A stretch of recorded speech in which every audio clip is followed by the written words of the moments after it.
Chaque année, des millions de personnes visitent la Tour Eiffel, explorent le Louvre et se promènent dans les jardins du Luxembourg. Mais elles ignorent que sous leurs pieds réside un monde de labyrinthes et de refuges secrets. Ça n'en finit pas de serpenter, d'inaccessibles bunkers nazis aux murs recouverts de graffitis. Regardez ça. Une ancienne cité romaine enfouie sous Notre-Dame. 6 siècles séparent ces deux sites distants d'1,50 m. Et même une ville souterraine constituée d'ossements humains. Mon Dieu, je n'ai encore jamais rien vu de pareil. Le sous-sol de Paris est un vaste dédale de tunnels. C'est un vrai bottin, rempli d'obscurs secrets et de vestiges du passé. Voilà ce que j'appelle de l'exploration en sous-sol urbain. En compagnie d'authentiques fondus du sous-sol parisien. C'est fermé, il faut escalader le mur. Ça y est, j'entre par effraction. Je découvre la cité enfouie sous la ville lumière. Nous explorons les 20 siècles d'histoire qui se cachent sous Paris.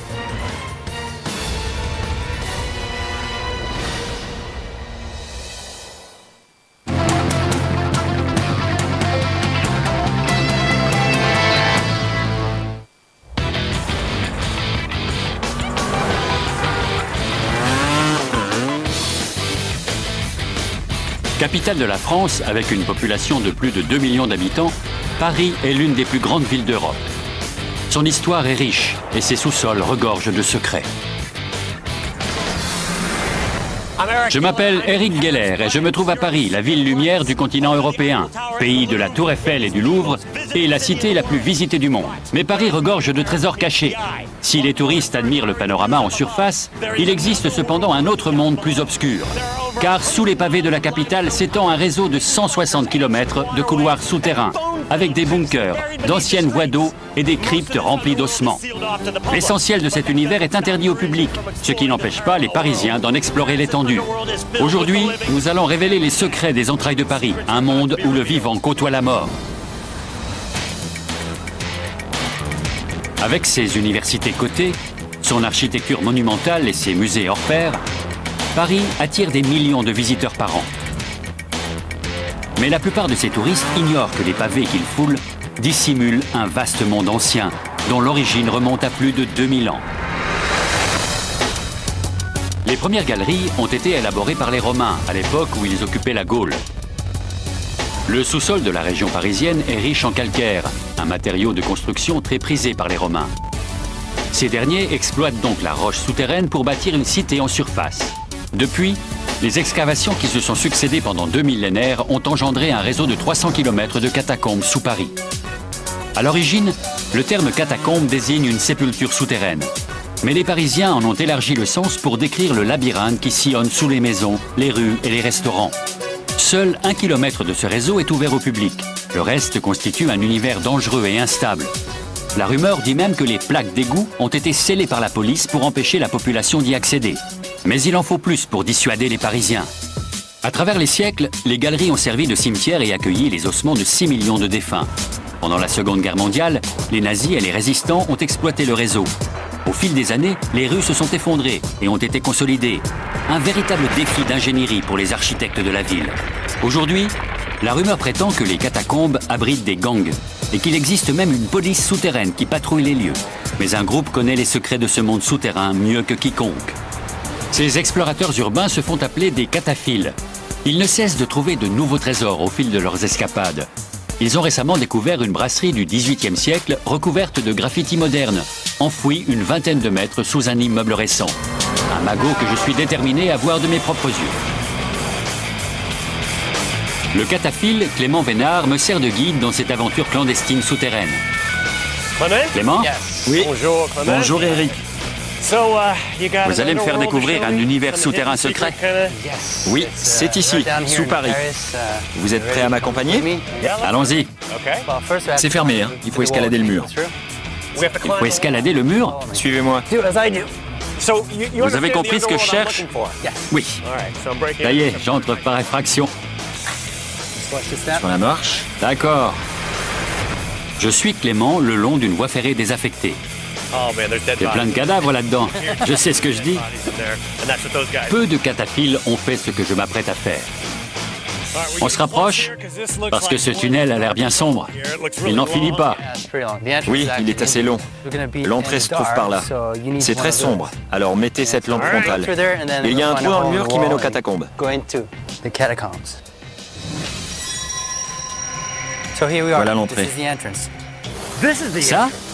Oui, ça n'a pas l'air conçu pour. Quelqu'un a forcé l'accès? Tout à fait. Je passe devant. En me faufilant à travers le trou, je quitte la surface pour une exploration de 8 heures.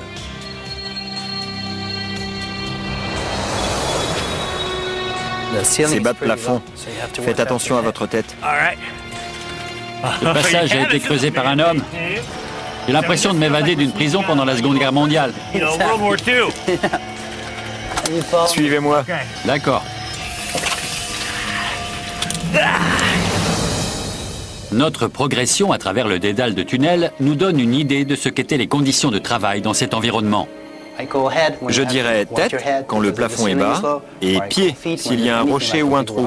Sinon, vous risquez de vous fouler une cheville ou de vous cogner la tête.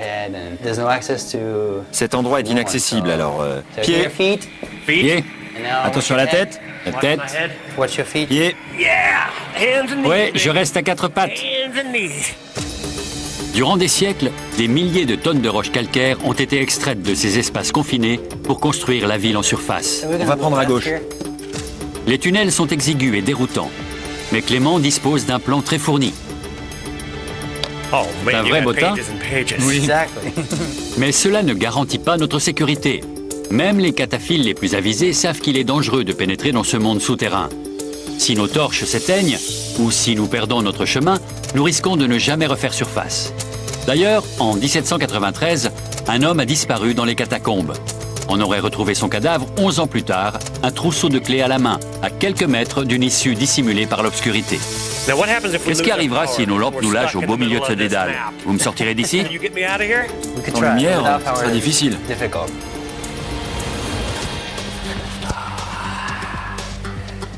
Voilà ce que j'appelle de l'exploration en sous-sol urbain.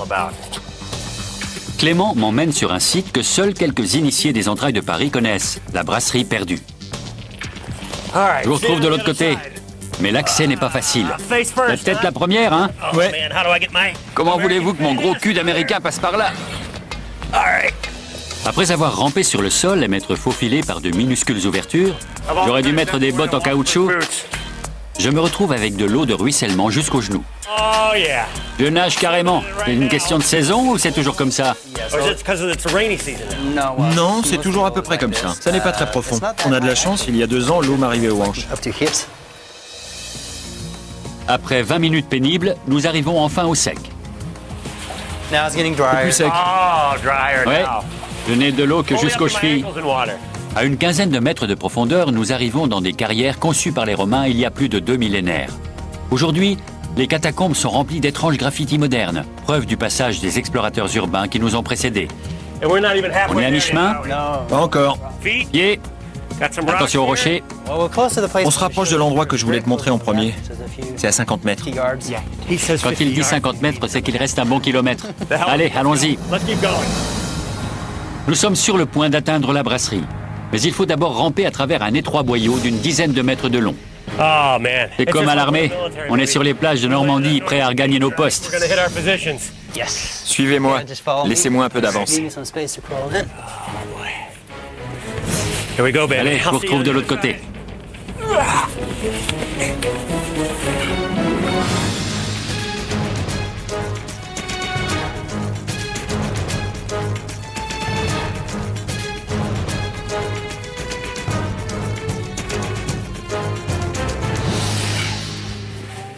J'ai connu pire. On s'éclate. Bien, où sommes-nous? Qu'est-ce que je vois là? La brasserie est au-dessus. Ici, c'est la cave où ils entreposaient les barillets, le vin et les réserves. C'est la cave d'une brasserie? Oui, c'est une grande pièce. Nous sommes dans les caves de la brasserie. Autrefois, l'entrée de l'établissement se trouvait au niveau de la rue, 25 mètres au-dessus de nos têtes. Aujourd'hui, la brasserie a été remplacée par un immeuble moderne. Cet établissement, de taille moyenne pour l'époque, représentait une surface d'environ 2000 mètres carrés. À la fin du 19e siècle, cette ancienne carrière de calcaire était remplie de fûts de bière. une manière ingénieuse de recycler les kilomètres de galeries enfouis sous la ville. Mais également un espace rentable et parfaitement adapté au stockage, compte tenu de la flambée des prix immobiliers de l'époque. Et dans un pays réputé pour ses vins, d'aucuns affirment que ce sont les Français qui ont appris aux Allemands à brasser la bière au 8e siècle. Mais aujourd'hui, qu'est-ce que c'est que ça? Les murs de la cave sont recouverts de graffitis et de peintures. Une véritable galerie d'art. La brasserie s'est transformée en atelier souterrain pour les quelques artistes qui ont découvert ce lieu secret. C'est une galerie d'art souterraine. Exactement. C'est formidable. Dans la pure tradition de l'art parisien. Quelqu'un a consacré beaucoup de temps à ce travail. Ces artistes entreposaient du matériel pour peindre. Ils ont passé des heures à réaliser ces œuvres. Personne ne se doutait de ce qui se passait ici? Non, personne. Cet endroit est unique au monde. La brasserie a disparu et vers la fin des années 70, cet univers souterrain est devenu un lieu de création artistique clandestin où les cataphiles comme Clément peuvent s'exprimer librement et ajouter leur touche personnelle au sous-sol de la ville. Mais je ne suis pas au bout de mes surprises. Clément m'emmène dans une autre pièce que peu de gens connaissent, un lieu autrement plus lugubre. Le blindage de cette porte est impressionnant. C'est l'issue d'un bunker nazi qui date de la Seconde Guerre mondiale. Pendant l'occupation allemande, les nazis ont utilisé ces tunnels comme abri de fortune contre les bombardements. Le lycée, situé à une vingtaine de mètres au-dessus de nos têtes, a servi de QG à l'armée de l'air allemande. La Luftwaffe, ils étaient au-dessus? Oui. Et cette pièce leur servait d'abri? Tout à fait. Les nazis ont exploité les kilomètres de tunnels pour se protéger contre les bombardements, mais également pour mener des opérations secrètes. Ils ont scellé les issues avec des portes blindées. Ils scellaient les issues grâce à ce dispositif. Ce mur de briques est renforcé par des ferrures. Il y avait même des bancs pour patienter. Ce sont des bancs? Oui, ils étaient disposés comme ça. Voilà une des barres. Ils s'asseillaient dessus en attendant les bombardements. Et de l'électricité pour travailler en sous-sol. Un panneau d'alimentation. C'est un panneau d'alimentation? Le câble est resté intact. Les lieux sont même équipés de latrines. Il pourra encore y avoir des étrons dans la cuvette. C'est très emblématique de l'occupation nazie. Je reconnais même leur odeur.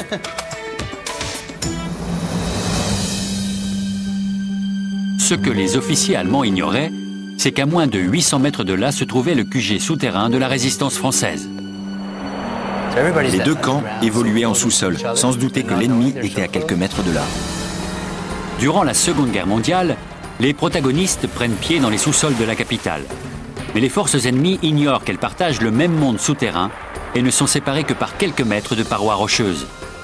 Paris n'ayant subi que de légers bombardements, la robustesse des abris n'a jamais été mise à l'épreuve et les QG des Allemands et de la Résistance sont restés secrets. Tandis qu'ils se promènent paisiblement en surface, la plupart des Parisiens ignorent qu'ils marchent au-dessus d'une brasserie, d'une galerie d'art clandestine ou d'un bunker secret.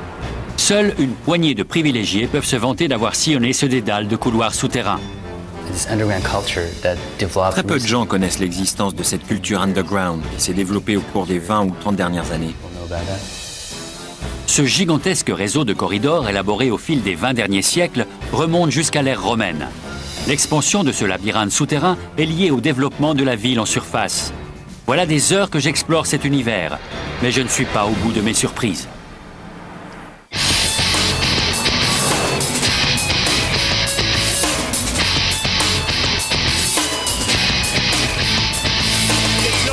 Aujourd'hui, tout le monde s'accorde à dire que Paris est l'une des plus belles villes du monde.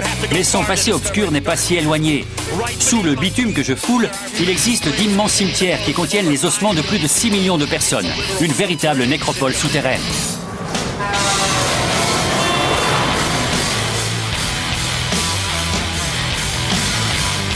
Les touristes qui passent devant cet immeuble de bureau ignorent pour la plupart qu'ils marchent au-dessus du plus vaste ossuaire du monde. Andrew? Oui. Enchanté. Bonjour.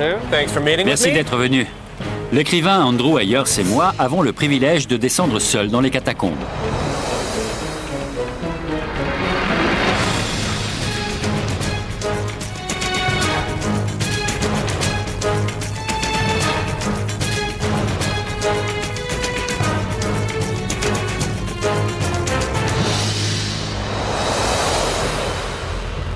Les couloirs que nous parcourons ne représentent qu'une infime portion des 300 km du réseau issu de l'exploitation du calcaire à travers les siècles.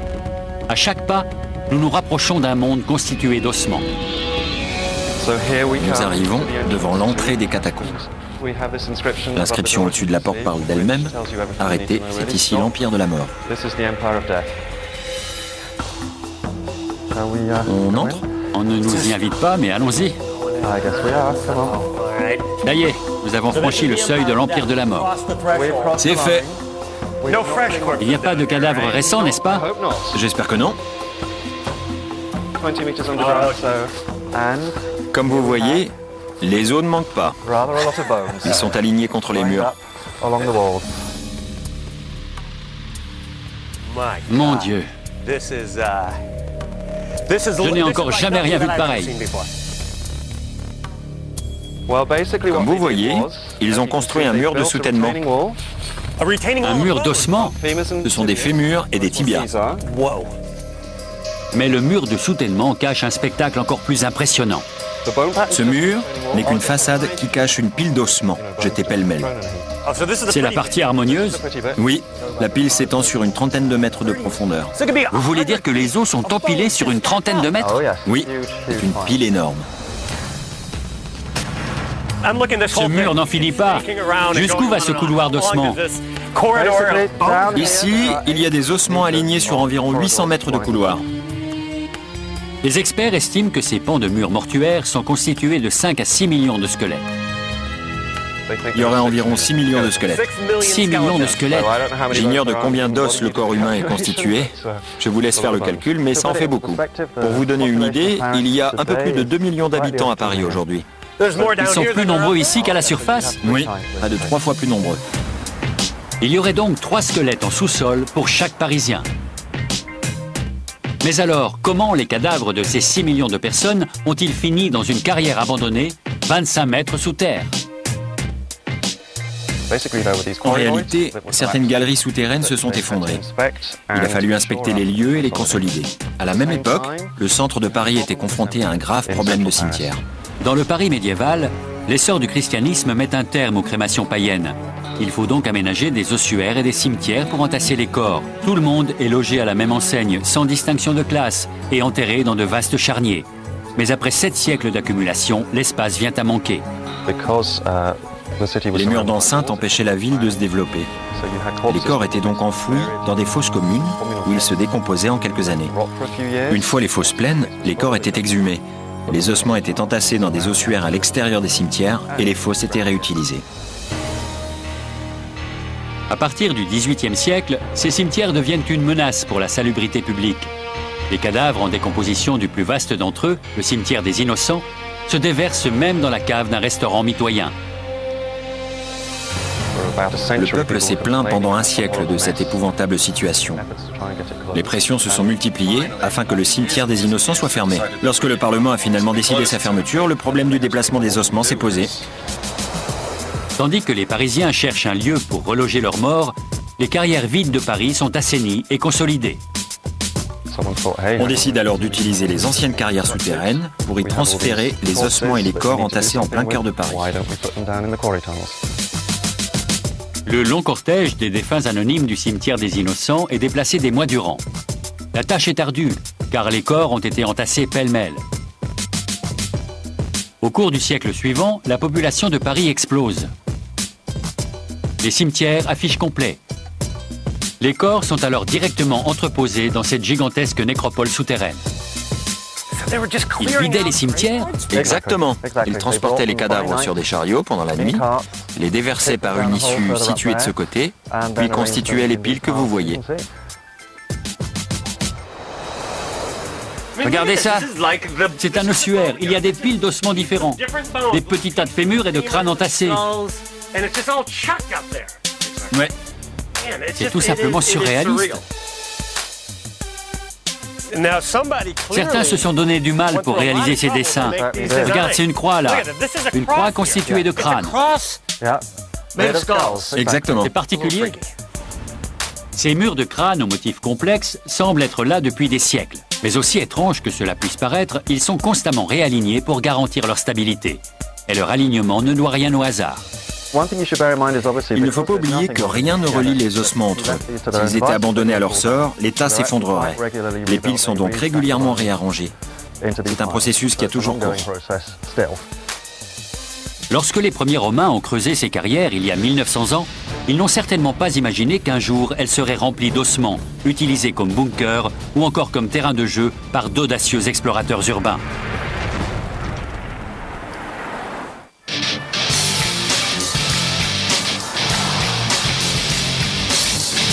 Bien avant que la ville de Paris ne voie le jour, la religion avait déjà une part active dans la création d'un monde souterrain.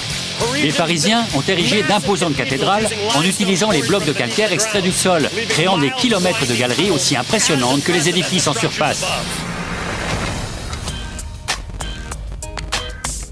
Les premières carrières à ciel ouvert ont été creusées par les Romains au IIe siècle. Mais à partir du Moyen Âge, les ouvriers doivent forer bien plus profond pour extraire le matériau nécessaire pour construire des monuments comme Notre-Dame. Au fil des excavations, le réseau de galeries souterraines s'agrandit. Un demi-siècle plus tard, les carrières sont abandonnées, car elles constituent désormais une menace sérieuse. La ville, en pleine expansion, commence à s'effondrer sous son poids. Des ouvriers sont alors envoyés sous terre pour combler les galeries et renforcer la structure du réseau qui parcourt le sous-sol de Paris. Ce travail dangereux fait de nombreux blessés, mais l'hôpital le plus proche est encore trop éloigné. Vers la fin du XVIIIe siècle, un groupe de moines capucins fonde un hôpital destiné à accueillir les ouvriers qui travaillent sous leur monastère.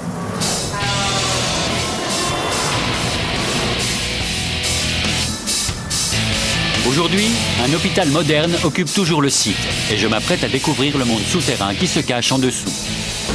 Vous devez être Gilles? Et vous, Eric? Oui, bonjour Gilles. Bonjour, ravi de faire votre connaissance. Gilles Thomas est un expert du sous-sol parisien. Je vais vous montrer les vraies racines de Paris. Les vraies racines de Paris? Par ici. Je contourne l'hôpital pour rejoindre le XIIIe siècle et le labyrinthe de calcaire qui a permis de bâtir Paris.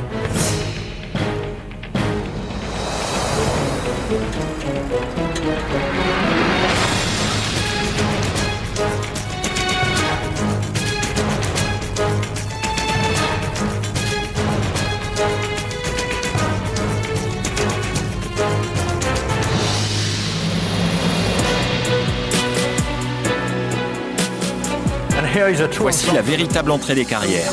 Dans moins de 2 minutes, nous allons découvrir le Paris d'il y a 7 siècles. 7 siècles? Oui, ça y ressemble. C'est un univers parallèle. C'est totalement surréaliste. On se croirait en Égypte antique. Regardez ces gros blocs de calcaire. Et il y a un hôpital 25 mètres au-dessus de nos têtes. Oui, l'hôpital est juste au-dessus. Ce sont les racines de Paris. Ce calcaire a servi à la construction de Paris. Cette carrière existe depuis des siècles et a produit des matériaux de construction pour les différents édifices de la ville. Les experts estiment que 30% du calcaire utilisé pour bâtir Notre-Dame est issu de cette exploitation. Il n'existait pas de machine pour extraire le calcaire. Tout se faisait à la main. On distingue d'ailleurs la marque laissée par la torche d'un carrier et aussi celle de l'ess qui servait à creuser la pierre. Les ouvriers qui travaillaient ici n'avaient pas de lampe électrique mais des torches. Alors le carrier tenait la torche et qu'avait-il dans l'autre main? Une esse? Une esse? On distingue les marques au plafond. C'est ce qui donne un aperçu des conditions de travail dans cette galerie. Il faisait froid, humide et les ouvriers martelaient la roche. Oui, c'était un travail extrêmement pénible. Et comment? Vers la moitié du XVIIIe siècle, les galeries souterraines commençaient à s'affaisser sous le poids de la ville en expansion. À la fin du XVIIIe siècle, une série d'affaissements frappe la capitale. Des mesures doivent être prises. Un service d'inspection des carrières est constitué, dont la tâche consiste à renforcer le réseau de galeries et de cavernes. Ce service destiné à contrôler et à renforcer les sous-sols était une première mondiale. Après 2 millénaires d'exploitation de ces fondations de calcaire, et avec ses 300 km de galeries, Paris se lance dans un projet pharaonique. Des centaines d'ouvriers sont envoyés dans un monde souterrain instable. Un grand nombre d'entre eux ne reviendra jamais à la surface. Poursuivant notre progression dans les profondeurs des carrières, Un détail nous démontre à quel point il est important de consolider les galeries. J'ai déjà vu des consolidations plus fiables. Je ne sais pas comment ça tient. Dans ce cas précis, la galerie est renforcée sous le point d'affaissement. Si des ouvriers se trouvaient à cet endroit au moment de l'effondrement, nul doute qu'ils ont péri. Ça n'a pas l'air dangereux, mais je vais laisser Gilles passer devant. D'accord. Après vous, Gilles. C'est bon, la voie est sûre. Je ne vais rien toucher. La consolidation des carrières est nécessaire pour la pérennité de la ville qui grandit en surface. Mais pour les centaines d'ouvriers qui travaillent dans ces entrailles, la tâche s'apparente à la peine de mort. Les plus chanceux terminent à l'hôpital situé au-dessus de leur tête. Mais dans ce labyrinthe, les blessures dues aux effondrements ne sont pas l'unique menace. Il y a tellement de petits recoins ici. Ça n'en finit jamais de serpenter. Dans ce dédale, la moindre erreur d'orientation risque d'être fatale. Je remarque qu'il y a un labyrinthe de galeries et de couloirs qui partent dans toutes les directions. Oui, il faut une carte quand on descend dans les carrières. Ne disposant pas de carte, ceux qui ont consolidé ces galeries se repéraient autrement. Je vois une ligne là. Qu'est-ce que c'est? On dirait une piste. Il y a une explication? Cette ligne noire servait de fil d'Ariane aux ouvriers de l'inspection générale des carrières, afin qu'ils ne se perdent pas. La ligne mène à leur site d'exploitation ou à une issue. Aujourd'hui, il est facile d'oublier qu'il y a une ville de 2 millions d'habitants au-dessus de nos têtes. Mais il existe des indices. C'est écrit ici. Nous sommes sous la rue des Bourguignons. On a une adresse, même sous terre. Bien sûr. On doit savoir exactement sous quel bâtiment on se trouve. Ces plaques ont été installées à l'époque des travaux de consolidation. Elles correspondent exactement au tracé des rues en surface. De ce côté, on a un petit aperçu de la surface. Regardez au-dessus de vous. La surface est là, à une vingtaine de mètres au-dessus. Je viens de recevoir une gouttelette qui vient du 21e siècle et qui a fini sa course au 13e siècle. Ce conduit au-dessus de nos têtes est un des nombreux boyaux qui relient la carrière à la surface. Ils étaient équipés d'échelles et d'escaliers en colimaçon et ont été construits au 19e siècle pour faciliter l'accès des inspecteurs. Ils permettaient aux ouvriers d'inspecter et de consolider les galeries sans traverser ce dédale infini. Le pilier à bras que vous voyez ici a été monté entre le 15e et le 16e siècle pour renforcer le ciel de carrière. Au fil des siècles, des dizaines de piliers de soutènement ont été ajoutés. Sans eux, Paris et son labyrinthe en sous-sol n'existeraient pas aujourd'hui. C'est du calcaire massif. C'est un sacré pilier. Mais comment ces énormes piliers ont-ils été transportés jusque-là? La réponse est simple. Ils ont été construits sur place par les ingénieurs qui ont creusé un puits et maçonné leur propre structure à l'aide de mortiers de chaux 20 mètres sous terre. C'est un puits? Oui, le rebord d'un puits. L'eau de ce puits servait à assembler les piliers de soutènement. Cette eau servait à lier les structures? Oui, elle n'est pas potable. Elle servait à faire du mortier. Ce sous-sol est un vrai joyau. Les carrières qui ont permis à la ville de s'étendre ont failli entraîner son effondrement. Mais grâce au courage des ouvriers et à des techniques ingénieuses, les galeries situées sous l'hôpital sont restées intactes et soigneusement préservées.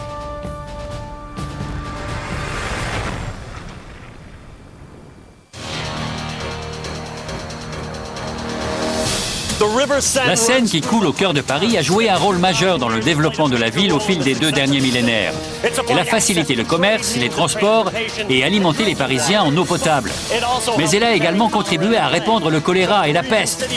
Les urbanistes ont donc élaboré un système souterrain de distribution de l'eau qui aujourd'hui encore maintient la ville en vie. Durant des siècles, la Seine a constitué une source d'eau potable pour les Parisiens.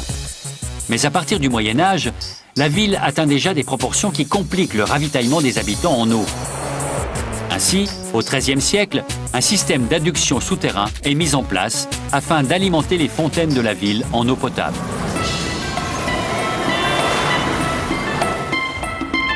Je m'apprête à explorer les profondeurs de l'infrastructure urbaine de Paris pour découvrir une merveille d'ingénierie qui a permis à la ville de s'épanouir en surface. Monsieur Dessert? Oui. Bonjour. Bonjour, good morning. Merci de vous être déplacé. C'est un plaisir. Gérard Dussert est un expert du sous-sol parisien.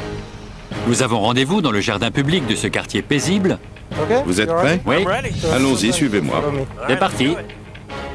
Pour rejoindre le premier aqueduc du Paris médiéval.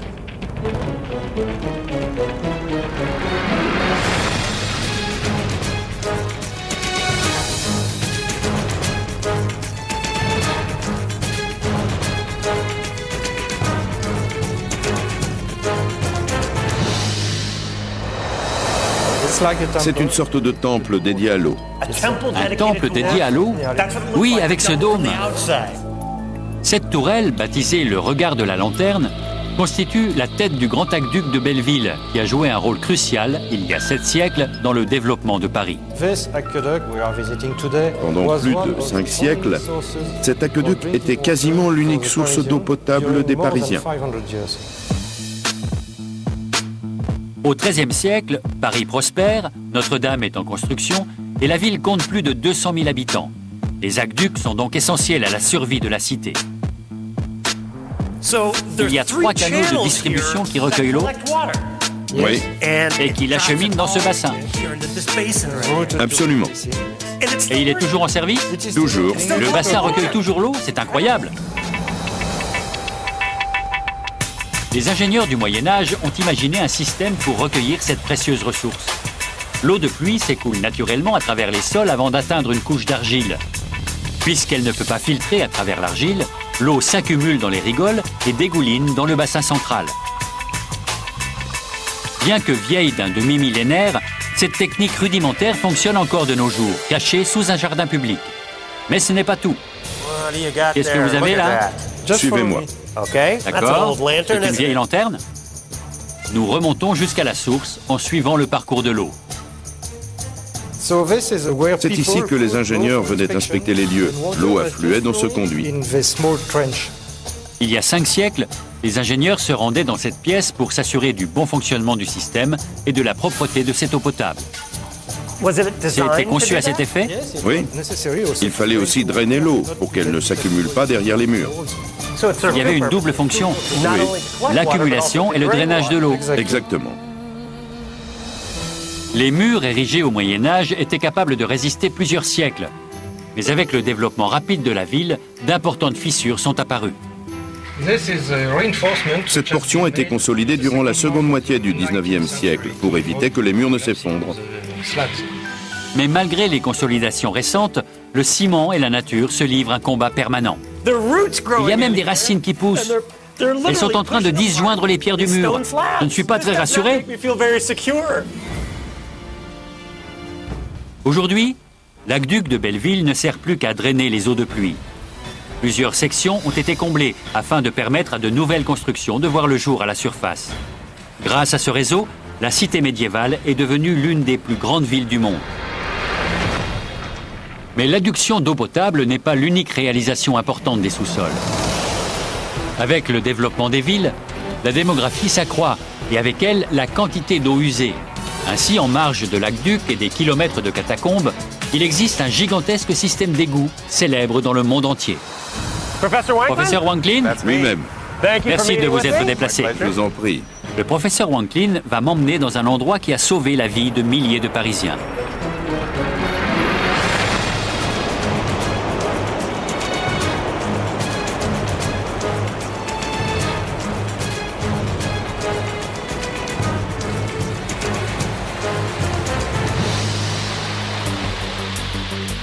Nous sommes dans l'une des sections des couloirs d'égout aménagés il y a 150 ans sous les rues de Paris. Les Parisiens ignorent la chance qu'ils ont de disposer d'un tel réseau. Les premiers systèmes couverts d'évacuation des eaux usées de la ville apparaissent au XIVe siècle. Un réseau d'une vingtaine de kilomètres qui ne peut satisfaire les besoins de la nouvelle population urbaine. Les égouts sont saturés à tel point que les visiteurs de passage affirment que l'on peut sentir Paris avant d'en voir les contours. La plupart des rues de Paris n'étaient pas pavées et les gens y abandonnaient toutes sortes de déchets. À cette époque, une bonne paire de bottes vous faisait à peine la nez avant d'être rongée par ce que l'on appelait par décence la boue. Les conditions sanitaires épouvantables de la ville entraînent une violente épidémie de choléra, une infection bactérienne qui se propage par les eaux souillées. L'épidémie de choléra de 1832 a tué près de 20 000 Parisiens. 17 ans plus tard, une nouvelle épidémie a fait encore 16 000 victimes. Les eaux contaminées menacent de décimer la ville. Paris décide donc d'étendre son réseau d'égouts, qui à l'époque devient le système le plus moderne et le plus efficace du monde. En l'espace de 20 ans, 540 km de galeries sont aménagées. Aujourd'hui, le réseau fait plus de 2000 km. Mis bout à bout, le réseau atteint aujourd'hui 2300 km, soit la distance entre Paris et Moscou. Mais les égouts ne constituent qu'une petite partie de l'univers souterrain de la ville. Il y a le métro, les catacombes, les parkings souterrains. Les entrailles de Paris sont un véritable gruyère. Sans cette abondance de réseaux souterrains, la capitale n'aurait jamais survécu.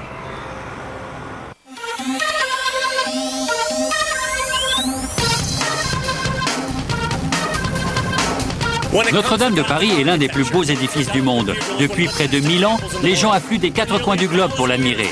Mais l'histoire de cet édifice est bien plus ancienne. Et sous le parvis, il existe des vestiges d'une ancienne cité romaine. En 52 avant Jésus-Christ, Jules César conquiert et soumet les Gaules. Peu de temps après, la ville gallo-romaine de Lutèce émerge sur les berges de la Seine. Au cours des 2 siècles suivants, la cité sombre progressivement au fil des reconstructions successives avant de disparaître. Il y a 1 siècle et demi, les grands travaux de la capitale entraînent la destruction du vieux Paris pour faire place aux grands boulevards, aux pâtés d'immeubles et aux édifices monumentaux qui font sa renommée actuelle. Le Paris romain et médiéval disparaît, mais pas pour longtemps. «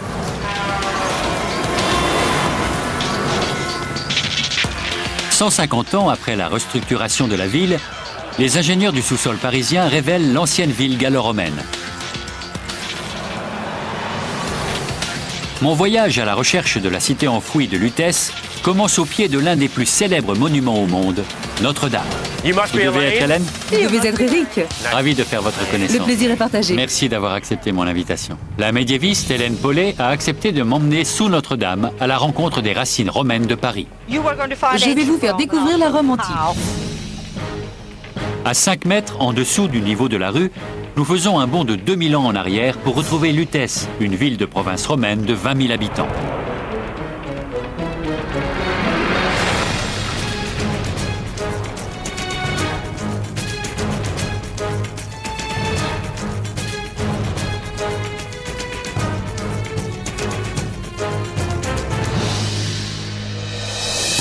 Depuis ce quai, les pêcheurs et les débardeurs approvisionnent l'empire de denrées grâce à l'un des plus hauts faits d'armes de l'ingénierie romaine, les routes. Qu'est-ce que c'est? Je devine des marches, des murs. Vous êtes en train de contempler une route élaborée entre le 2e et le 3e siècle.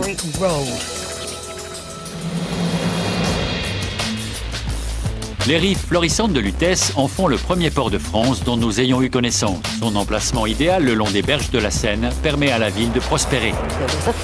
Le commerce avait lieu dans un forum.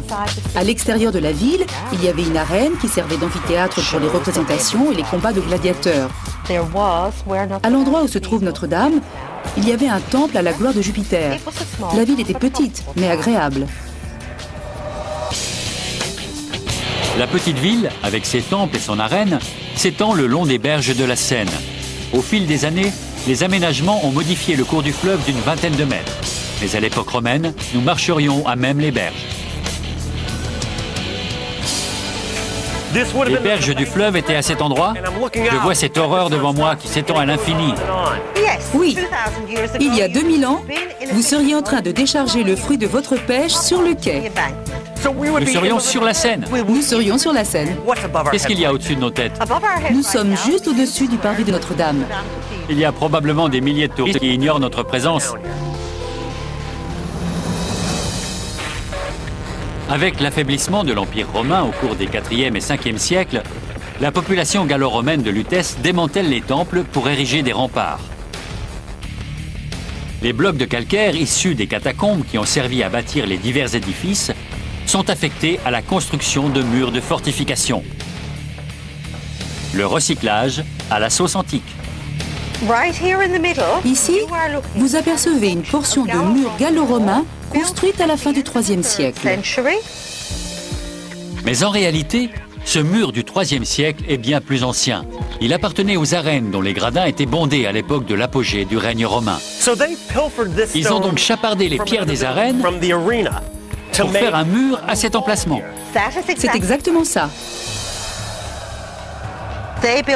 Ils ont érigé une muraille à cet endroit à cause de la première invasion barbare, à la fin du IIIe siècle. Toutes sortes de peuples envahissaient l'Empire à cette époque. Les tribus germaniques, puis les Normands. Il y a également eu Attila et les Huns en 451. Au 5e siècle, une tribu d'envahisseurs, les Francs, franchissent ces murs d'enceinte. Ils s'approprient le territoire et lui donnent le nom de France. Ils bâtissent alors une cathédrale sur le site de Paris, qui devient la capitale. Ici, sur la droite, vous avez les ruines de l'église Sainte-Geneviève. Ils ont érigé une église pour conserver leurs reliques à l'abri, derrière les murs. Elle date de quand? Du 9e siècle. 6 siècles séparent ces deux sites distants d'1,50 m. Tout à fait. Le site est de nouveau utilisé en 1163, cette fois pour y bâtir l'une des structures les plus imposantes du monde, qui se trouve être juste au-dessus de nos têtes. Beaucoup de gens viennent visiter Notre-Dame parce qu'ils associent cette cathédrale à l'architecture gothique. Et ils en profitent pour voir la Tour Eiffel, le Louvre ou les vastes boulevards qui mènent à l'Arc de Triomphe. Mais peu d'entre eux ont conscience de ce qui se trouve en dessous. Un monde de vestiges issus d'une ville romaine disparue, des catacombes remplies d'ossements, des prodiges d'ingénierie qui ont sauvé la ville des épidémies, et même des bunkers dont les murs sont devenus un lieu d'expression pour les artistes contemporains. Sous les pavés de Paris s'étend un labyrinthe de calcaire qui date de l'Empire romain. Un monde où l'art côtoie les bunkers nazis, les squelettes et les crânes. Aujourd'hui, les explorateurs modernes ajoutent leur touche personnelle. Alors la prochaine fois que vous passerez au-dessus d'une bouche d'égout, pensez à ce qui se cache sous vos pieds.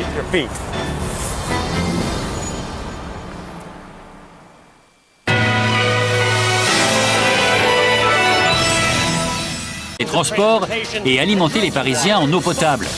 Mais elle a également contribué à répandre le choléra et la peste. Les urbanistes ont donc élaboré un système souterrain de distribution de l'eau qui, aujourd'hui encore, maintient la ville en vie. Durant des siècles, la Seine a constitué une source d'eau potable pour les Parisiens. Mais à partir du Moyen Âge, la ville atteint déjà des proportions qui compliquent le ravitaillement des habitants en eau. Ainsi, au XIIIe siècle, un système d'adduction souterrain est mis en place afin d'alimenter les fontaines de la ville en eau potable.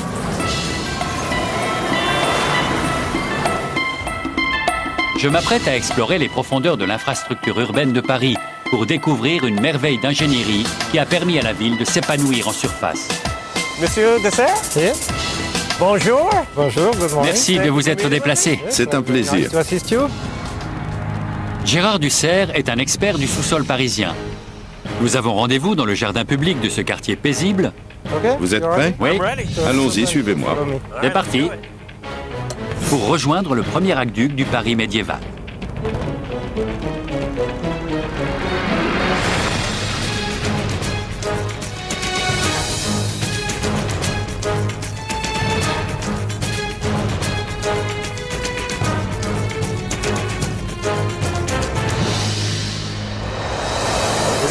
Route élaborée entre le 2e et le 3e siècle.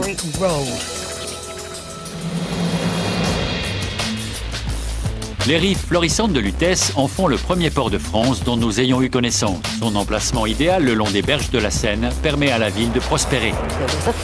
Le commerce avait lieu dans un forum. À l'extérieur de la ville, il y avait une arène qui servait d'amphithéâtre pour les représentations et les combats de gladiateurs. À l'endroit où se trouve Notre-Dame, il y avait un temple à la gloire de Jupiter. La ville était petite, mais agréable. La petite ville, avec ses temples et son arène, s'étend le long des berges de la Seine. Au fil des années, les aménagements ont modifié le cours du fleuve d'une vingtaine de mètres. Mais à l'époque romaine, nous marcherions à même les berges. Les berges du fleuve étaient à cet endroit. Je vois cette horreur devant moi qui s'étend à l'infini. Oui, il y a 2000 ans, vous seriez en train de décharger le fruit de votre pêche sur le quai. Nous serions sur la Seine. Nous serions sur la Seine. Qu'est-ce qu'il y a au-dessus de nos têtes? Nous sommes juste au-dessus du parvis de Notre-Dame. Il y a probablement des milliers de touristes qui ignorent notre présence. Avec l'affaiblissement de l'Empire romain au cours des 4e et 5e siècles, la population gallo-romaine de Lutèce démantèle les temples pour ériger des remparts. Les blocs de calcaire de la Tour Eiffel explorent le Louvre et se promènent dans les jardins du Luxembourg. Mais elles ignorent que sous leurs pieds réside un monde de labyrinthes et de refuges secrets. Ça n'en finit pas de serpenter. D'inaccessibles bunkers nazis aux murs recouverts de graffitis. Regardez ça. Une ancienne cité romaine enfouie sous Notre-Dame. 6 siècles séparent ces deux sites distants d'1,50 m. Et même une ville souterraine constituée d'ossements humains. Mon Dieu, je n'ai encore jamais rien vu de pareil. Le sous-sol de Paris est un vaste dédale de tunnels. C'est un vrai bottin, rempli d'obscurs secrets et de vestiges du passé. Voilà ce que j'appelle de l'exploration en sous-sol urbain. En compagnie d'authentiques fondus du sous-sol parisien. C'est fermé, il faut escalader le mur. Ça y est, j'entre par effraction. Je découvre la cité enfouie sous la ville lumière. Nous explorons les 20 siècles d'histoire qui se cachent sous Paris.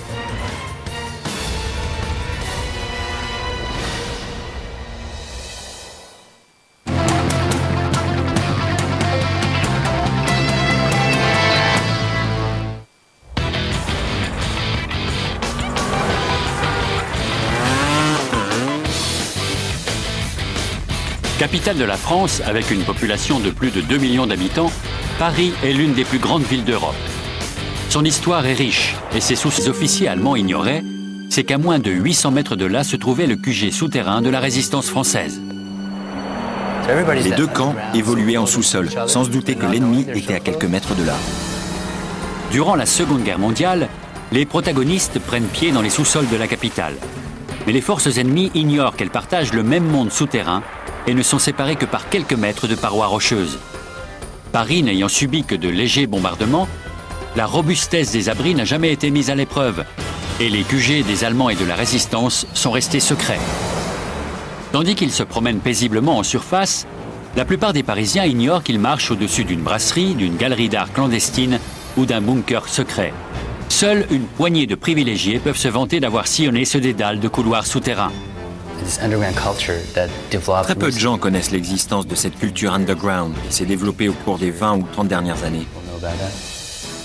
Ce gigantesque réseau de corridors élaboré au fil des 20 derniers siècles remonte jusqu'à l'ère romaine. L'expansion de ce labyrinthe souterrain est liée au développement de la ville en surface. Voilà des heures que j'explore cet univers, mais je ne suis pas au bout de mes surprises.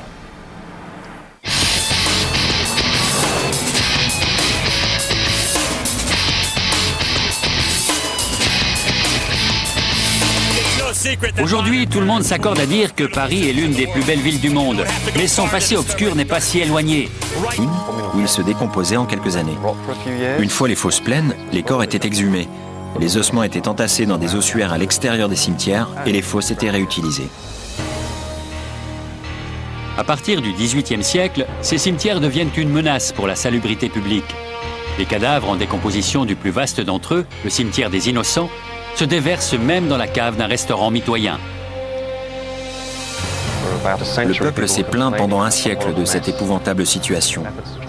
Les pressions se sont multipliées afin que le cimetière des Innocents soit fermé. Lorsque le Parlement a finalement décidé sa fermeture, le problème du déplacement des ossements s'est posé. Tandis que les Parisiens cherchent un lieu pour reloger leurs morts, les carrières vides de Paris sont assainies et consolidées. On décide alors d'utiliser les anciennes carrières souterraines pour y transférer les ossements et les corps entassés en plein cœur de Paris. Le long cortège des défunts anonymes du cimetière des Innocents est déplacé des mois durant. La tâche est ardue, car les corps ont été entassés pêle-mêle.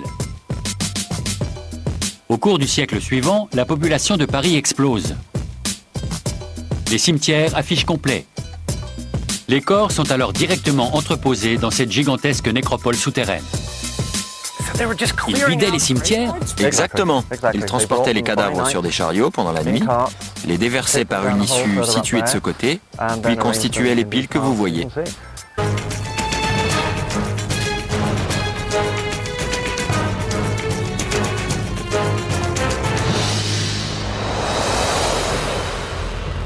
Les couloirs que nous parcourons ne représentent qu'une infime portion des 300 km du réseau issu de l'exploitation du calcaire à travers les siècles. À chaque pas, nous nous rapprochons d'un monde constitué d'ossements.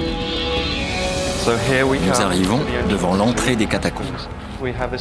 L'inscription au-dessus de la porte parle d'elle-même. Arrêtez, c'est ici l'Empire de la Mort. On entre? On ne nous y invite pas, mais allons-y. Ça y est, nous avons franchi le seuil de l'Empire de la Mort. C'est fait. Il n'y a pas de cadavres récents, n'est-ce pas? J'espère que non. Comme vous voyez, les os ne manquent pas. Ils sont alignés contre les murs. Mon Dieu. Je n'ai encore jamais rien vu de pareil. Comme vous voyez, ils ont construit un mur de soutènement. Un mur d'ossements? Ce sont des fémurs et des tibias. Mais le mur de soutènement cache un spectacle encore plus impressionnant. Ce mur n'est qu'une façade qui cache une pile d'ossements, jetés pêle-mêle. C'est la partie harmonieuse. Allez, je vous retrouve de l'autre côté.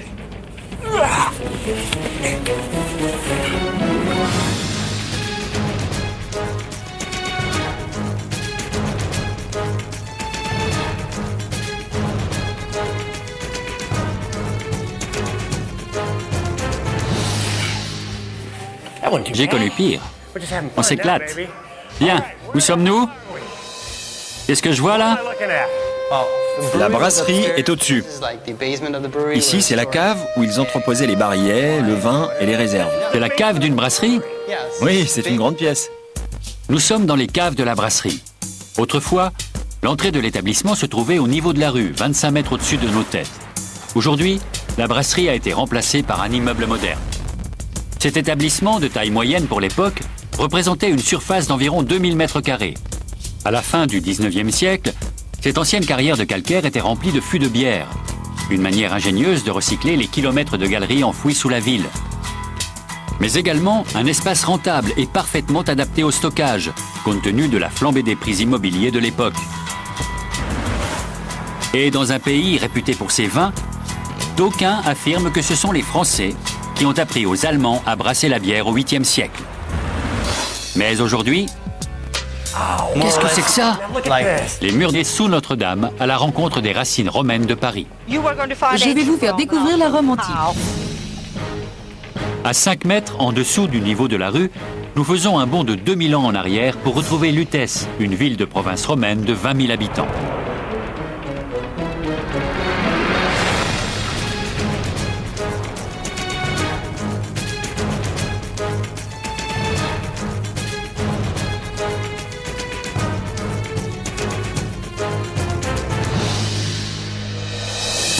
Depuis ce quai, les pêcheurs et les débardeurs approvisionnent l'empire de denrées grâce à l'un des plus hauts faits d'armes de l'ingénierie romaine, les routes.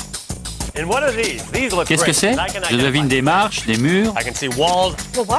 Vous êtes en train de contempler une route élaborée entre le 2e et le 3e siècle.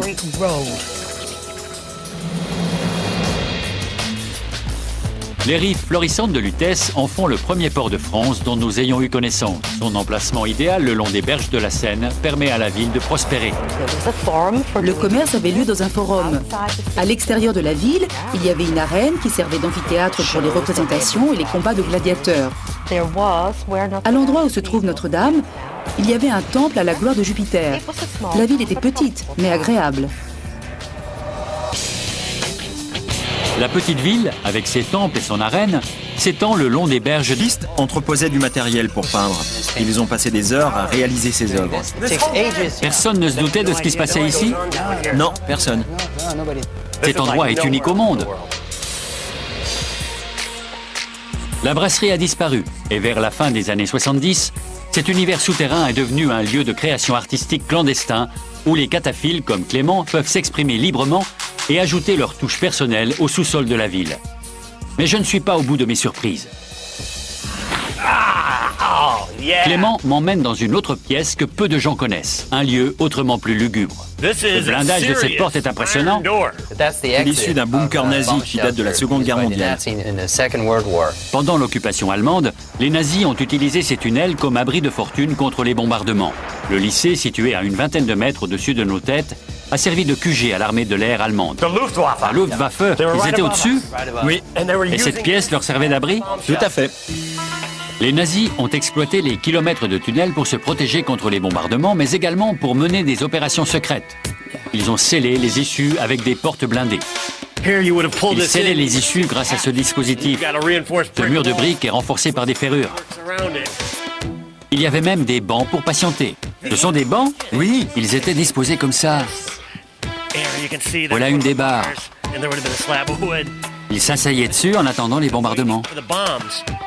L'orientation risque d'être fatale. Je remarque qu'il y a un labyrinthe de galeries et de couloirs qui partent dans toutes les directions. Oui, il faut une carte quand on descend dans les carrières. Ne disposant pas de carte, ceux qui ont consolidé ces galeries se repéraient autrement. Je vois une ligne là. Qu'est-ce que c'est? On dirait une piste. Il y a une explication? Cette ligne noire servait de fil d'Ariane aux ouvriers de l'inspection générale des carrières, afin qu'ils ne se perdent pas. La ligne mène à leur site d'exploitation ou à une issue. Aujourd'hui, il est facile d'oublier qu'il y a une ville de 2 millions d'habitants au-dessus de nos têtes. Mais il existe des indices. C'est écrit ici. Nous sommes sous la rue des Bourguignons. On a une adresse, même sous terre. Bien sûr. On doit savoir exactement sous quel bâtiment on se trouve. Ces plaques ont été installées à l'époque des travaux de consolidation. Elles correspondent exactement au tracé des rues en surface. De ce côté, on a un petit aperçu de la surface. Regardez au-dessus de vous. La surface est là, à une vingtaine de mètres au-dessus. Je viens de recevoir une gouttelette qui vient du 21e siècle et qui a fini sa course au 13e siècle. Ce conduit au-dessus de nos têtes est un des nombreux boyaux qui relient la carrière à la surface. Ils étaient équipés d'échelles et d'escaliers en colimaçon et ont été construits au 19e siècle. Un système d'adduction souterrain est mis en place afin d'alimenter les fontaines de la ville en eau potable.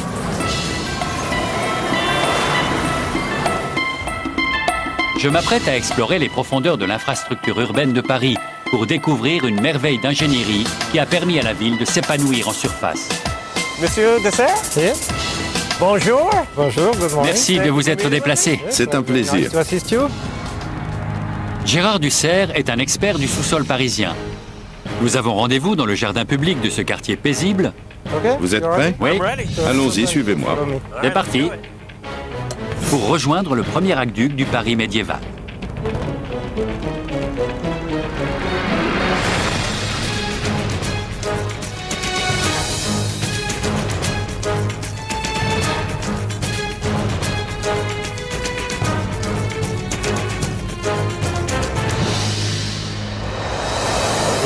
C'est une sorte de temple dédié à l'eau. Un temple dédié à l'eau? Oui, avec ce dôme. Cette tourelle, baptisée le regard de la lanterne, constitue la tête du grand aqueduc de Belleville, qui a joué un rôle crucial, il y a 7 siècles, dans le développement de Paris. Pendant plus de 5 siècles, cet aqueduc était quasiment l'unique source d'eau potable des Parisiens. Au XIIIe siècle, par il y a plus de 2 millénaires. Aujourd'hui, les catacombes sont remplies d'étranges graffitis modernes, preuve du passage des explorateurs urbains qui nous ont précédés. On est à mi-chemin? Pas encore. Pied. Attention aux rochers. On se rapproche de l'endroit que je voulais te montrer en premier. C'est à 50 mètres.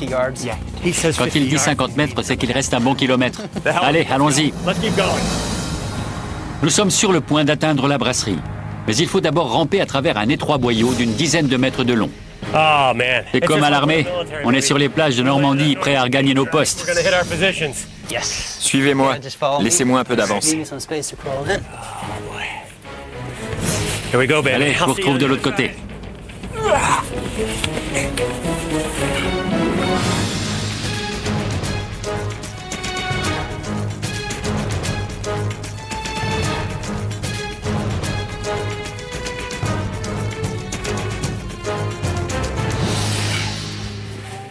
J'ai connu pire. On s'éclate.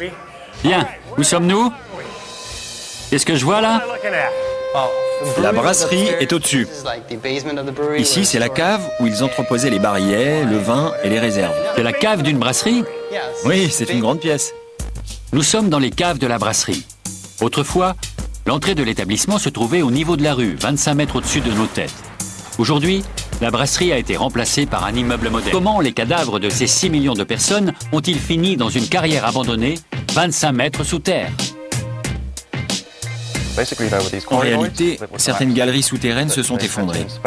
Il a fallu inspecter les lieux et les consolider. À la même époque, le centre de Paris était confronté à un grave problème de cimetière. Dans le Paris médiéval, l'essor du christianisme met un terme aux crémations païennes. Il faut donc aménager des ossuaires et des cimetières pour entasser les corps. Tout le monde est logé à la même enseigne, sans distinction de classe, et enterré dans de vastes charniers. Mais après 7 siècles d'accumulation, l'espace vient à manquer. Les murs d'enceinte empêchaient la ville de se développer. Les corps étaient donc enfouis dans des fosses communes où ils se décomposaient en quelques années. Une fois les fosses pleines, les corps étaient exhumés. Les ossements étaient entassés dans des ossuaires à l'extérieur des cimetières et les fosses étaient réutilisées. À partir du XVIIIe siècle, ces cimetières deviennent une menace pour la salubrité publique. Les cadavres en décomposition du plus vaste d'entre eux, le cimetière des Innocents, se déversent même dans la cave d'un restaurant mitoyen. Le peuple s'est plaint pendant un siècle de cette épouvantable situation. Les pressions se sont multipliées afin que le cimetière des Innocents soit fermé. Lorsque le Parlement a finalement décidé sa fermeture, le problème du déplacement des ossements s'est posé. Tandis que les Parisiens cherchent un lieu pour reloger leurs morts, les carrières vides de Paris sont assainies et consolidées. On décide alors D'inaccessibles bunkers nazis aux murs recouverts de graffitis. Regardez ça. Une ancienne cité romaine enfouie sous Notre-Dame. 6 siècles séparent ces deux sites distants d'1,50 m. Et même une ville souterraine constituée d'ossements humains. Mon Dieu, je n'ai encore jamais rien vu de pareil. Le sous-sol de Paris est un vaste dédale de tunnels. C'est un vrai bottin, rempli d'obscurs secrets et de vestiges du passé. Voilà ce que j'appelle de l'exploration en sous-sol urbain. En compagnie d'authentiques fondus du sous-sol parisien. c'est fermé, il faut escalader le mur. Ça y est, j'entre par effraction. Je découvre la cité enfouie sous la ville lumière. Nous explorons les 20 siècles d'histoire qui se cachent sous Paris.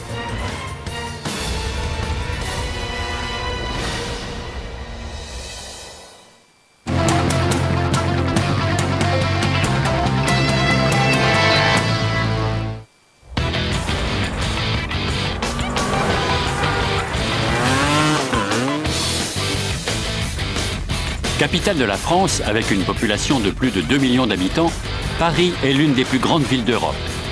Son histoire est riche, et ses sous-officiers allemands ignoraient, c'est qu'à moins de 800 mètres de là se trouvait le QG souterrain de la résistance française. Les deux camps évoluaient en sous-sol, sans se douter que l'ennemi était à quelques mètres de là. Si les touristes admirent le panorama en surface, il existe cependant un autre monde plus obscur. Car sous les pavés de la capitale s'étend un réseau de 160 km de couloirs souterrains, avec des bunkers, d'anciennes voies d'eau et des cryptes remplies d'ossements. L'essentiel de cet univers est interdit au public, ce qui n'empêche pas les Parisiens d'en explorer l'étendue. Aujourd'hui, nous allons révéler les secrets des entrailles de Paris, un monde où le vivant côtoie la mort. Avec ses universités cotées, son architecture monumentale et ses musées hors pair, Paris attire des millions de visiteurs par an. Mais la plupart de ces touristes ignorent que les pavés qu'ils foulent dissimulent un vaste monde ancien, dont l'origine remonte à plus de 2000 ans. Les premières galeries ont été élaborées par les Romains, à l'époque où ils occupaient la Gaule. Le sous-sol de la région parisienne est riche en calcaire, un matériau de construction très prisé par les Romains. Ces derniers exploitent donc la roche souterraine pour bâtir une cité en surface. Depuis, les excavations qui se sont succédées pendant 2 millénaires ont engendré un réseau de 300 km de catacombes sous Paris. À l'origine, le terme catacombe désigne une sépulture souterraine. Mais les Parisiens en ont élargi le sens pour décrire le labyrinthe qui sillonne sous les maisons, les rues et les restaurants. Seul 1 kilomètre de ce réseau est ouvert au public. Le reste constitue un univers dangereux et instable. La rumeur dit même que les plaques d'égout ont été... La petite ville, avec ses temples et son arène, s'étend le long des berges de la Seine. Au fil des années, les aménagements ont modifié le cours du fleuve d'une vingtaine de mètres. Mais à l'époque romaine, nous marcherions à même les berges. Les berges du fleuve étaient à cet endroit. Je vois cette horreur devant moi qui s'étend à l'infini. Oui, il y a 2000 ans, vous seriez en train de décharger le fruit de votre pêche sur le quai. Nous serions sur la Seine. Nous serions sur la Seine. Qu'est-ce qu'il y a au-dessus de nos têtes? Nous sommes juste au-dessus du parvis de Notre-Dame. Il y a probablement des milliers de touristes qui ignorent notre présence. Avec l'affaiblissement de l'Empire romain au cours des 4e et 5e siècles, la population gallo-romaine de Lutèce démantèle les temples pour ériger des remparts. Les blocs de calcaire de la Tour Eiffel explorent le Louvre et se promènent dans les jardins du Luxembourg. Mais elles ignorent que sous leurs pieds réside un monde de labyrinthes et de refuges secrets. Ça n'en finit pas de serpenter. D'inaccessibles bunkers nazis aux murs recouverts de graffitis. Regardez ça. Une ancienne cité romaine enfouie sous Notre-Dame. 6 siècles séparent ces deux sites distants d'1,50 m. Et même une ville souterraine constituée d'ossements humains. Mon Dieu, je n'ai encore jamais rien vu de pareil. Le sous-sol de Paris... Mais il faut escalader le mur. Ça y est, j'entre par effraction. Je découvre la cité enfouie sous la ville lumière. Nous explorons les 20 siècles d'histoire qui se cachent sous Paris.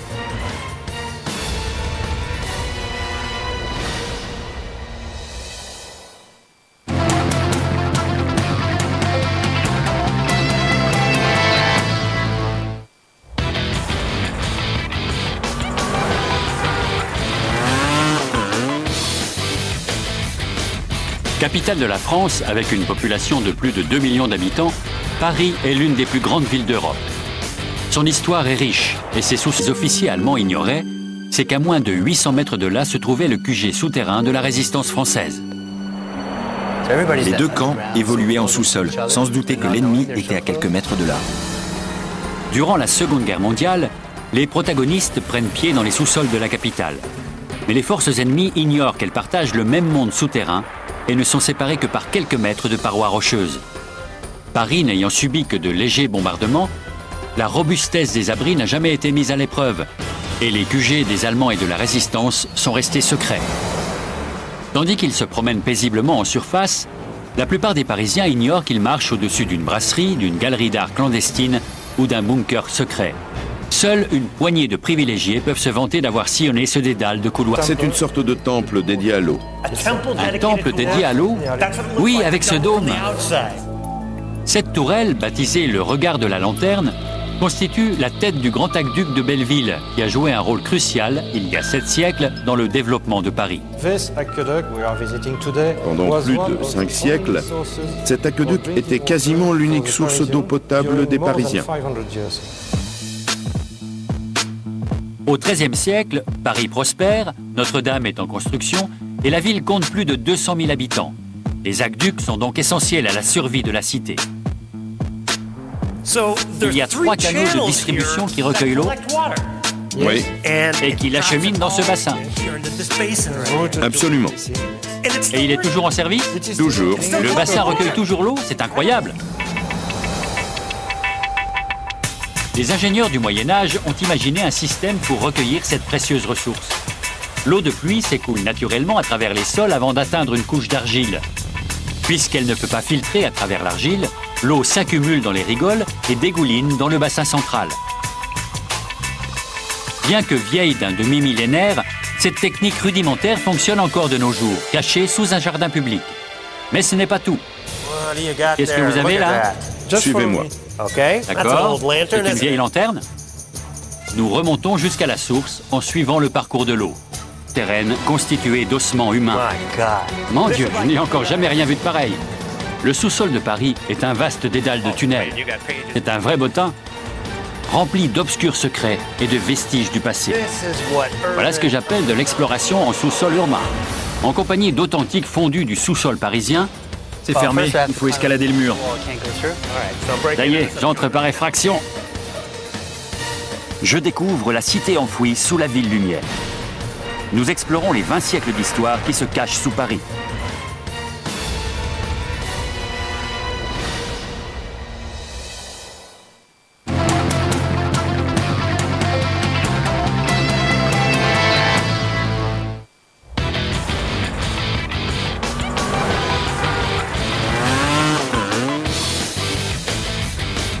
Capitale de la France, avec une population de plus de 2 millions d'habitants, Paris est l'une des plus grandes villes d'Europe. Son histoire est riche et ses sous-sols regorgent de secrets. Je m'appelle Eric Geller et je me trouve à Paris, la ville lumière du continent européen, pays de la Tour Eiffel et du Louvre, et la cité la plus visitée du monde. Mais Paris regorge de trésors cachés. Si les touristes admirent le panorama en surface, il existe cependant un autre monde plus obscur. Car sous les pavés de la capitale s'étend un réseau de 160 km de couloirs souterrains, avec des bunkers, d'anciennes voies d'eau et des cris. De Paris s'étend un labyrinthe de calcaire qui date de l'Empire romain. Un monde où l'art côtoie les bunkers nazis, les squelettes et les crânes. Aujourd'hui, les explorateurs modernes ajoutent leur touche personnelle. Alors la prochaine fois que vous passerez au-dessus d'une bouche d'égout, pensez à ce qui se cache sous vos pieds.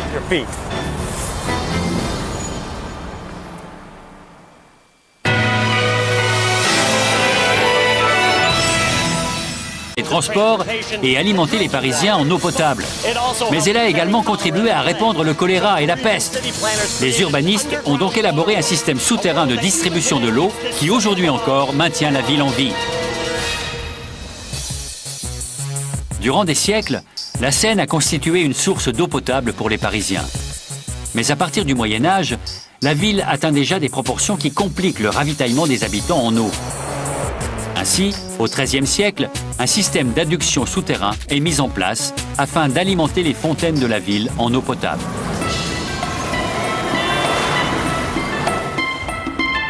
Je m'apprête à explorer les profondeurs de l'infrastructure urbaine de Paris pour découvrir une merveille d'ingénierie qui a permis à la ville de s'épanouir en surface.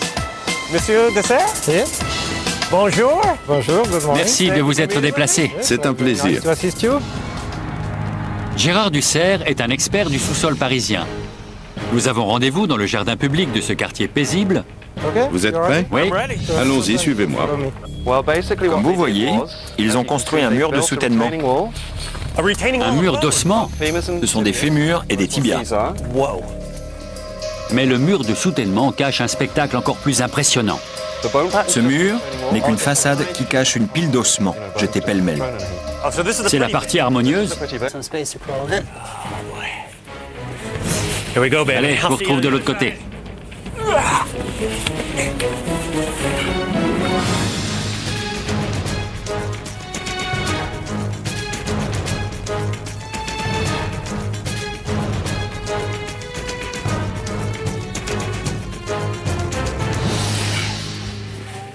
J'ai connu pire. On s'éclate. Bien, où sommes-nous? Qu'est-ce que je vois là? La brasserie est au-dessus. Ici, c'est la cave où ils entreposaient les barillets, le vin et les réserves. C'est la cave d'une brasserie? Oui, c'est une grande pièce. Nous sommes dans les caves de la brasserie. Autrefois, l'entrée de l'établissement se trouvait au niveau de la rue, 25 mètres au-dessus de nos têtes. Aujourd'hui, la brasserie a été remplacée par un immeuble moderne. Cet établissement, de taille moyenne pour l'époque, représentait une surface d'environ 2000 mètres carrés. À la fin du 19e siècle, cette ancienne carrière de calcaire était remplie de fûts de bière, une manière ingénieuse de recycler les kilomètres de galeries enfouies sous la ville. Mais également, un espace rentable, galerie souterraine, s'agrandit. Un demi-siècle plus tard, les carrières sont abandonnées, car elles constituent désormais une menace sérieuse. La ville, en pleine expansion, commence à s'effondrer sous son poids. Des ouvriers sont alors envoyés sous terre pour combler les galeries et renforcer la structure du réseau qui parcourt le sous-sol de Paris. Ce travail dangereux fait de nombreux blessés, mais l'hôpital le plus proche est encore trop éloigné. Vers la fin du XVIIIe siècle, un groupe de moines capucins fonde un hôpital destiné à accueillir les ouvriers qui travaillent sous leur monastère.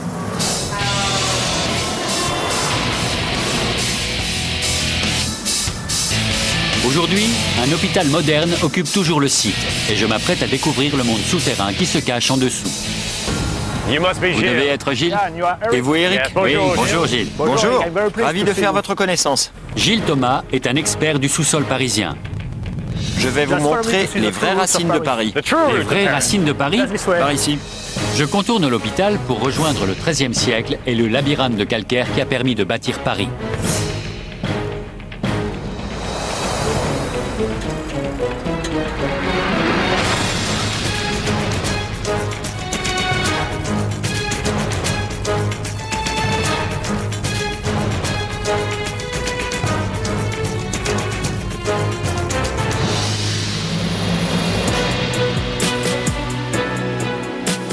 Vous êtes prêts? Oui, Allons-y, suivez-moi. c'est parti. Pour rejoindre le premier aqueduc du Paris médiéval.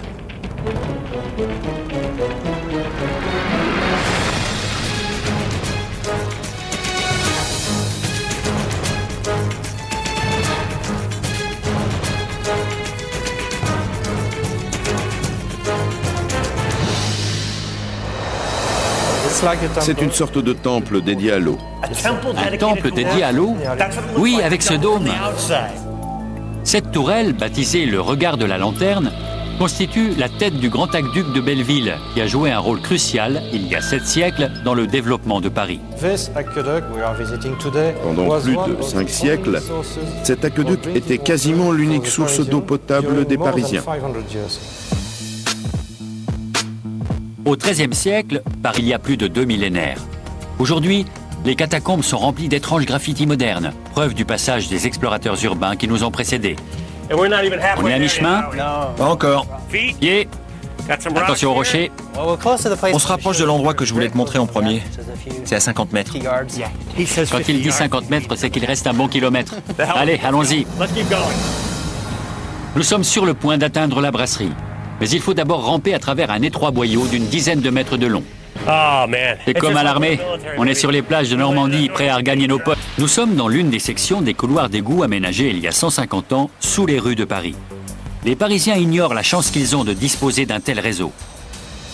Les premiers systèmes couverts d'évacuation des eaux usées de la ville apparaissent au XIVe siècle. Un réseau d'une vingtaine de kilomètres qui ne peut satisfaire les besoins de la nouvelle population urbaine. Les égouts sont saturés, à tel point que les visiteurs de passage affirment que l'on peut sentir Paris avant d'en voir les contours. La plupart des rues de Paris n'étaient pas pavées et les gens y abandonnaient toutes sortes de déchets. À cette époque, une bonne paire de bottes vous faisait à peine la nez avant d'être rongée par ce que l'on appelait par décence la boue. Les conditions sanitaires épouvantables de la ville entraînent une violente épidémie de choléra, une infection bactérienne qui se propage par les eaux souillées. L'épidémie de choléra de 1832 a tué près de 20 000 Parisiens. 17 ans plus tard, une nouvelle épidémie a fait encore 16 000 victimes. Les eaux contaminées menacent de décimer la ville. Paris décide donc d'étendre son réseau d'égouts, qui à l'époque devient le système le plus moderne et le plus efficace du monde. En l'espace de 20 ans, 540 km de galeries sont aménagées. Aujourd'hui, le réseau fait plus de 2000 km. Mis bout à bout, le réseau atteint aujourd'hui 2300 km. Voilà. De la Seine permet à la ville de prospérer. Le commerce avait lieu dans un forum. À l'extérieur de la ville, il y avait une arène qui servait d'amphithéâtre pour les représentations et les combats de gladiateurs. À l'endroit où se trouve Notre-Dame, il y avait un temple à la gloire de Jupiter. La ville était petite, mais agréable. La petite ville, avec ses temples et son arène, s'étend le long des berges de la Seine. Au fil des années, les aménagements ont modifié le cours du fleuve d'une vingtaine de mètres. Mais à l'époque romaine, nous marcherions à même les berges. Les berges du fleuve étaient à cet endroit. Je vois cette horreur devant moi qui s'étend à l'infini. Oui, il y a 2000 ans, vous seriez en train de décharger le fruit de votre pêche sur le quai. Nous serions sur la Seine. Nous serions sur la Seine. Qu'est-ce qu'il y a au-dessus de nos têtes? Nous sommes juste au-dessus du parvis de Notre-Dame. Il y a probablement des milliers de touristes qui ignorent notre présence. Avec l'affaiblissement de l'Empire romain au cours des 4e et 5e siècles, la population gallo-romaine de Lutèce démantèle les temples pour ériger des remparts. Les blocs de calcaire de la Tour Eiffel explorent le Louvre et se promènent dans les jardins du Luxembourg. Mais elles ignorent que sous leurs pieds réside un monde de labyrinthes et de refuges secrets. Ça n'en finit pas de serpenter d'inaccessibles bunkers nazis. Lamentable situation. Les pressions se sont multipliées afin que le cimetière des Innocents soit fermé. Lorsque le Parlement a finalement décidé sa fermeture, le problème du déplacement des ossements s'est posé. Tandis que les Parisiens cherchent un lieu pour reloger leurs morts, les carrières vides de Paris sont assainies et consolidées. On décide alors d'utiliser les anciennes carrières souterraines pour y transférer les ossements et les corps entassés en plein cœur de Paris. Le long cortège des défunts anonymes du cimetière des Innocents est déplacé des mois durant. La tâche est ardue, car les corps ont été entassés pêle-mêle. Au cours du siècle suivant, la population de Paris explose. Les cimetières affichent complet. Les corps sont alors directement entreposés dans cette gigantesque nécropole souterraine. Ils vidaient les cimetières? Exactement. Ils transportaient les cadavres sur des chariots pendant la nuit, les déversaient par une issue située de ce côté, puis constituaient les piles que vous voyez. Regardez ça, c'est un ossuaire. Il y a des piles d'ossements différents, des petits tas de fémurs et de crânes entassés. Ouais, c'est tout simplement surréaliste. Certains se sont donné du mal pour réaliser ces dessins. Regarde, c'est une croix là. Une croix constituée de crânes. Exactement. C'est particulier. Je m'apprête à explorer les profondeurs de l'infrastructure urbaine de Paris pour découvrir une merveille d'ingénierie qui a permis à la ville de s'épanouir en surface. Monsieur Dessert? Bonjour. Bonjour, good morning. Merci de vous être déplacé. C'est un plaisir. Gérard Dussert est un expert du sous-sol parisien. Nous avons rendez-vous dans le jardin public de ce quartier paisible. Vous êtes prêts? Oui. Allons-y, suivez-moi. C'est parti. Pour rejoindre le premier aqueduc du Paris médiéval.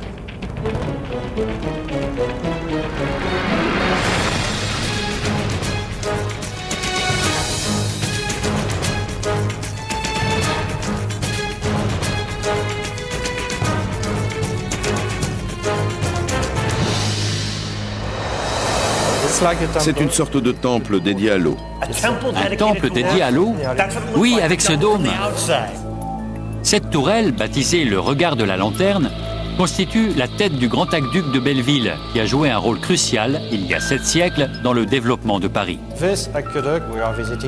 Pendant plus de 5 siècles, cet aqueduc était quasiment l'unique source d'eau potable des Parisiens. Au XIIIe siècle, Paris prospère, Notre-Dame est en construction et la ville compte plus de 200 000 habitants.